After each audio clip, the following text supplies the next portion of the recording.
Toledo, a gente diz que o Lula está inseguro.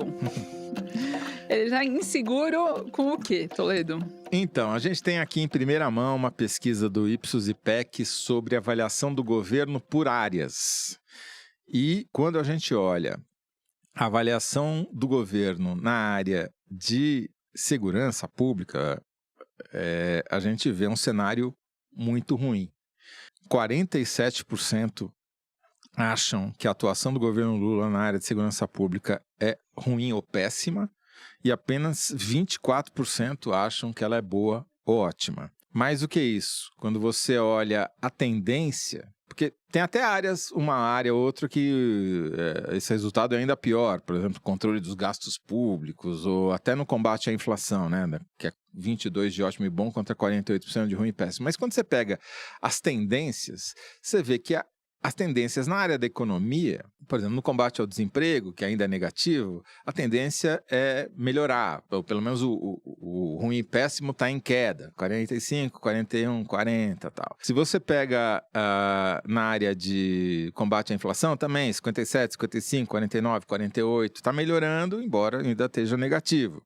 Mas na área de segurança pública, tinha tido um pico negativo em junho, com 52% de ruim e péssimo, tinha caído para 45% em setembro, agora repicou para 47%. O que aconteceu nesse meio tempo? A frase infeliz do Lula dizendo que o traficante é vítima do consumidor e a operação mais letal da história da polícia no Brasil, que matou 122 lá no Rio de Janeiro. E o governo não conseguiu dar uma resposta contente. E tinha dado uma resposta antes, que foi a operação, né, que mirou o esquema do PCC e do crime organizado na economia formal, ligando até a Faria Lima, que isso tinha melhorado um pouco a avaliação. Exatamente, mas aí veio logo em seguida a resposta, e a resposta foi mais eficiente do que a afirmação do governo. Eu acho até que essas operações são muito mais eficientes, obviamente, do que você matar faccionados com chinelo, bermuda e fuzil, né? Porém, o governo se convenceu, o Lula se convenceu de que essa é uma vulnerabilidade dele, que ele não pode entrar na campanha já em 2026 tendo que se explicar na área de segurança pública e sem uma resposta para dar. E o que eu apurei é que ele está decidido a criar, de fato, o Ministério da Segurança Pública, que é uma cogitação que vem de muito tempo, mas que agora parece que virou uma decisão. Foi discutido isso na campanha e na transição, né? Foi uma discussão importante, e ele acabou decidindo por não criar. E quando ele teve que trocar o ministro da Justiça, que era o Flávio Dino, que foi para o Supremo, e fez um rock com o Lewandowski, para não se sentir desprestigiado, falou, não, se você criar o Ministério da Segurança, eu não vou para a Justiça sem segurança.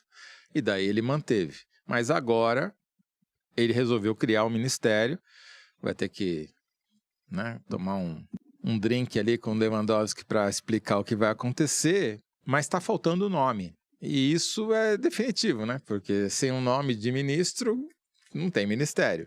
Tem muita gente também falando que numa suposta autonomia excessiva do Andrei Rodrigues, que é o diretor-geral da Polícia Federal.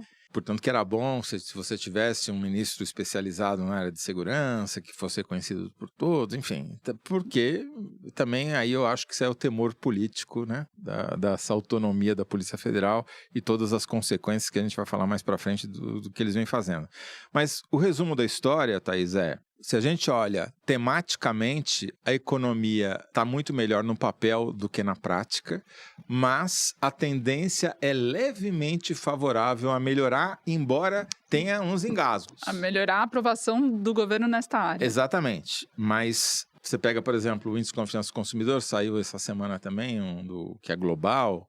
Comparativamente ao resto do mundo, o Brasil está otimista, mas deu uma repicada negativa em relação ao mês anterior, sabe? Então, vai de soluços, assim. Dá uma melhorada, daí engasga, daí dá outra melhorada, enfim. Mas a tendência está mais para melhorar do que para piorar. Agora, na educação, está no positivo, mas não muito. Na saúde, está no negativo.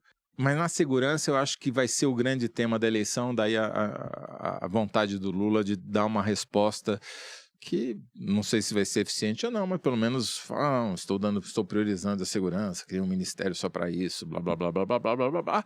Agora, vamos pegar a situação histórica do Lula, da avaliação geral dele, né? Então, se você pegar, Thaís, os números de aprovação e desaprovação do Lula, que é uma medida que tira as pessoas do muro, né? Força elas a tomarem uma posição.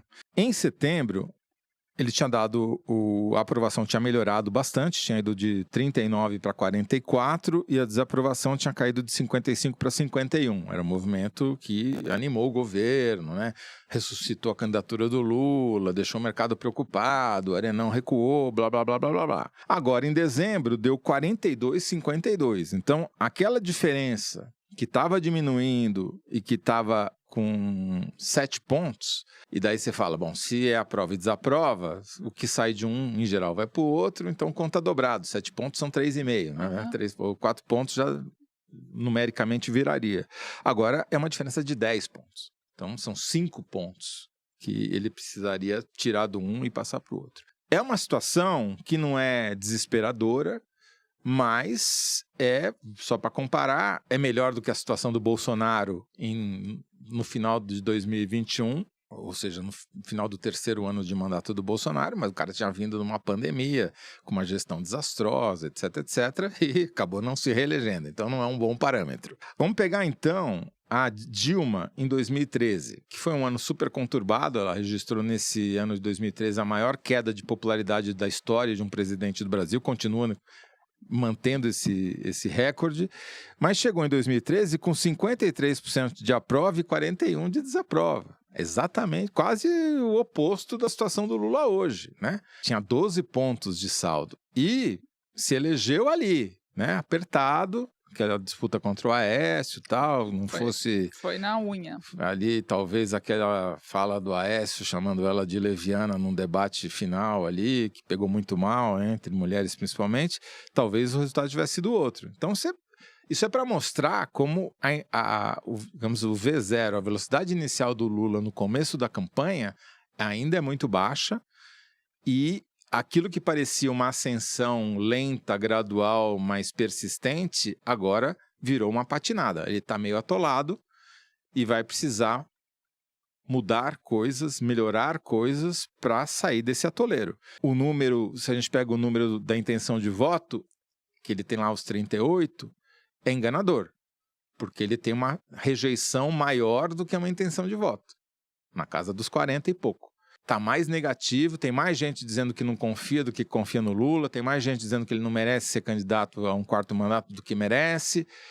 É uma situação que é um sinal amarelo piscante, não é vermelho, mas é um amarelo piscante e eu não sinto o governo, e principalmente os apoiadores do governo, tão conscientes da situação delicada em que ele está.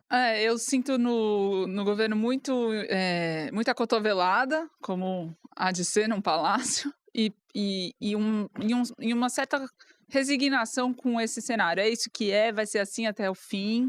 Ele vai melhorar na hora de decolar mesmo a campanha, enfim, eles falam isso já tem algum tempo.